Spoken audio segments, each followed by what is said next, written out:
I know a lot of people that watch these don't follow baseball. If you haven't heard, this is the biggest story that's going on. It's brought to you by DraftKings. Fernando Tatis Jr., he is one of the better players going in the major leagues right now. He's so fun to watch. He hits his 10th homer on the season. He ties Mike Trout, who's like the best player ever, to tie him for the most home runs this season. He's going off. He's having fun. He should become one of the big faces in baseball, just young and fun. Padres are up by 7 runs. That guy beats the shift. Profar, what a rude thing to do, beating the shift like that on an infield single when you're up by 7 runs. Can't be doing that. Then we're going to walk this batter. Now it's 2 on. We're going to walk this batter. Now it's bases loaded, and Fernando Tatis Jr. steps up to the plate looking delicious again. Ball 1 in the dirt.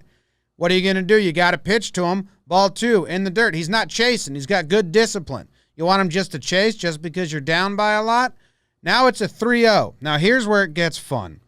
The unwritten rules say you shouldn't be swinging on 3-0, especially if you're up 6 runs after the 6th inning. They're up 7 runs after the 6th inning. It's the 8th inning. Why do the unwritten rules say this? Well, because pitchers historically are huge babies, and they masquerade that with toxic masculinity. And if you piss off a pitcher, well, he can just throw the projectile at you and hurt you. So you have to be careful not to piss off the pitchers. And just because he threw 3 bad pitches in a row that you didn't swing at, that means you now have to let him throw a strike right down the middle. If you're new to baseball and you're like, what the hell are you talking about?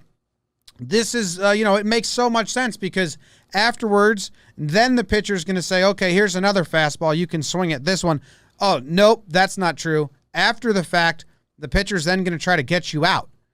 Oh, okay. So does the other team, they're just not going to try to come back and win because they're down by so much? So that's why? No. They're going to do everything they come to come back and win. You're just not allowed to add more runs because, you don't want to piss the pitcher off. He's got feelings. Think about him.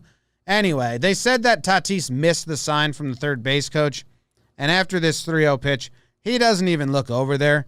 He's not even going to give them the option. He never once looked. There was no sign given because he never looked. If he did look, would they have given him the take sign, the don't swing? Maybe, but he didn't give him the option. So he sees this fastball. It's actually not even like middle. It's kind of outside. He goes out and gets it. He pops it over the wall for his league-leading 11th home run. He overtakes Mike Trout, one of the best players ever, with the most home runs in baseball. Woodward, the manager of the Rangers, oh, okay, I see you. Okay, that's how it is. He runs around the bases. He does everything he did the first time, celebrates with his boys just like he did on the first home run, same exact routine. Comes back to the dugout. Hosmer loves him, smiling, having fun, dapping him up.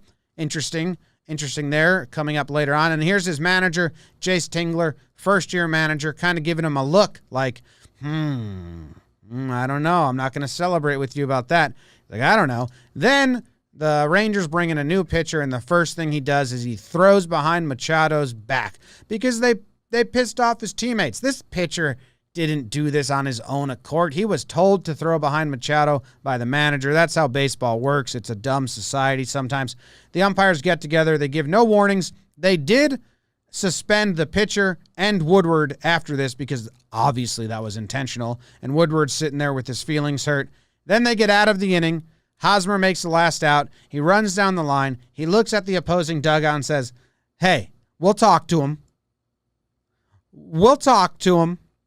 And then Hosmer talks to Tatis, who just hit 2 home runs, just became the kid with the most home runs in all of baseball, and look at the face he's making. He's getting a stern talking to. He's being told how wrong he was. He's having 0 fun. The kid who has the most fun right now on the baseball field just hit a grand slam, has 2 home runs, leads all of MLB, and he's having 0 fun on the bench because he broke some unwritten rule that nobody cares about.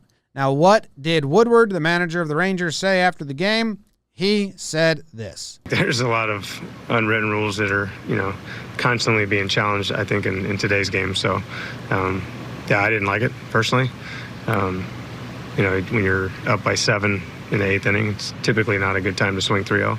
That's kind of, the way we were all kind of raised in the game, but not a good time to swing 3-0. But he also says, that this is when his team came back from being down a lot. He said, "We don't quit. We fight. We have quality at-bats. We were one hit away from tying the game or winning the game." Can't say enough.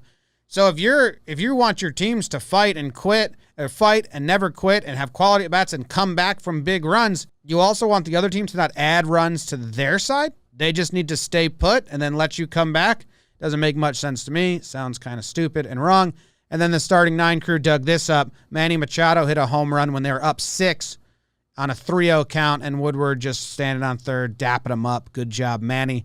So a lot of hurt feelings. Now the Padres manager, Jace Tingler, he was with Texas forever. Minor league coordinator, outfield and base running coach, assistant general manager, quality control coach, all of this. Is he going to have his new teams back, or is he going to suck up to his old team? In this game in particular, we had a little bit of a comfortable lead, and we're not trying to run up the score or anything like that. And so put on the take sign and probably see a strike right there. You should probably see a strike right there, not hit a home run.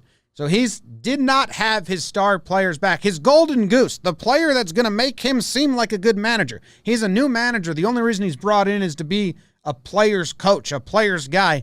And he throws his player under the bus, says, yeah, he probably should have taken a strike there instead of hitting a home run. When in the world should a coach be telling his player take a strike instead of put more runs on the board for his team? Ridiculous press conference by Jace Tingler. Makes me so upset.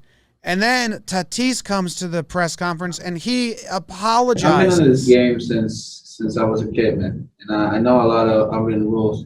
And but this time I didn't. I was kind of lost on this one. I was, they told me after 5, 7, after 6, or something like that. And from those experiences, you gotta learn from it. Probably next time I'll take a pitch. Now that I know from it, and we just gotta learn from it and keep looking forward. How backwards is baseball that this kid hits league leading 11th home run, a grand slam, has a fantastic night, and he has to sit in front of the media and say, yeah, next time I'll probably just take a strike instead of doing what they pay me to do, what I will be getting a contract to do. His kid should be so excited, and look at the face he's making in the dugout as he's getting talked to about how he didn't follow the unwritten rule and, respect the opponent because they may get upset. They're pitching so bad that they're going to be upset if you take advantage of how bad they're pitching. Shut up. This is why baseball gets so much flack, because of this dumb stuff. The really good news is so many people tweeted, and the mass majority seems to be on the side of, the baseball player who gets paid to hit baseballs should probably try to hit baseballs at all times. That's the good news. The majority of people see the light. Maybe baseball's moving forward. Also, good news is that this puts Fernando Tatis on more people's radar.